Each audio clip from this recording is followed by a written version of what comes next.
président de la République.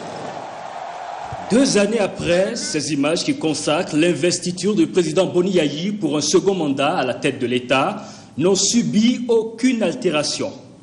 Après un premier mandat de 5 ans marqué par de nombreuses réalisations, notamment dans le domaine des infrastructures, le docteur Boni Yayi a maintenu le cap après sa réélection en avril 2011.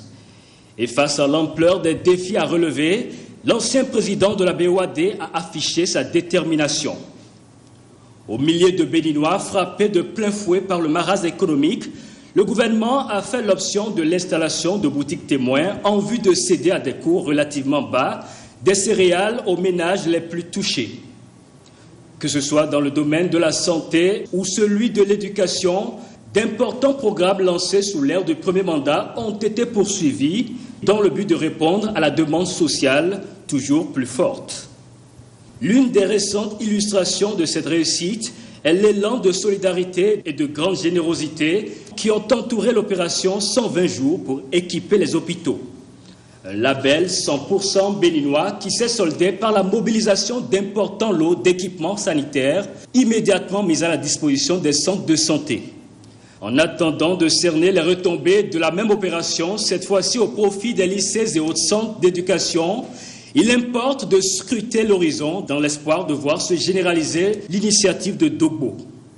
Si cette idée, portée par le chef de l'État, venait à s'éclore à travers l'implication citoyenne de chaque Béninois, des infrastructures de base telles que les écoles, les hôpitaux ou encore des pistes de desserte rurale devraient connaître un taux de réalisation plus élevé aux 4 coins des 77 communes du Bénin. Il est des hommes que le travail accompli de façon prolongée et soutenue use par Yayi Boni.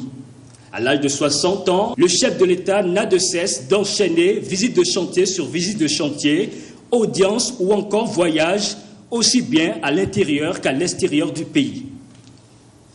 Ils sont nombreux, ces spécialistes de la politique africaine, à vanter le mérite du Bénin à travers le leadership impulsé par son chef, surtout lors de son mandat à la tête de l'Union africaine. Seulement voilà, la grande disparité entre les couches sociales et surtout la question de l'emploi, notamment celui des jeunes, demeure des préoccupations de tous les instants. Les déboires énergétiques notés ces derniers temps ne sont pas de nature à desserrer les taux sur le climat social déjà mal en point.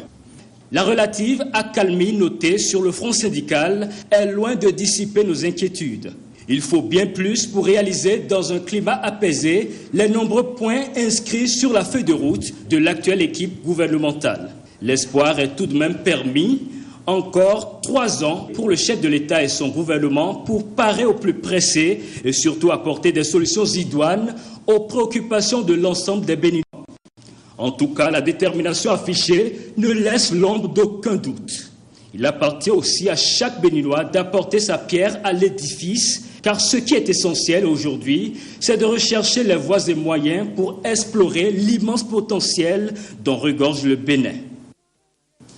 À l'heure où l'entité portuaire reprend son souffle et dans l'espoir de voir s'écouler un jour de l'or noir de nos gisements, nous pouvons enfin retrousser nos manches pour, tout au moins, produire sur nos terres fertiles ce dont nous avons besoin pour assurer notre alimentation quotidienne. Le génie béninois, tant vanté, au-delà de nos frontières, doit refaire surface pour la concrétisation des ambitions légitimes de nos populations. Aux grands mots, les grands remèdes, dit-on.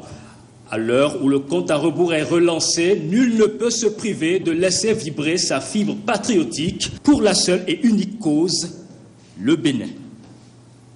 Voilà, et cette date, le 6 avril, ne peut pas passer inaperçue. Les artistes béninois veulent marquer d'un cachet spécial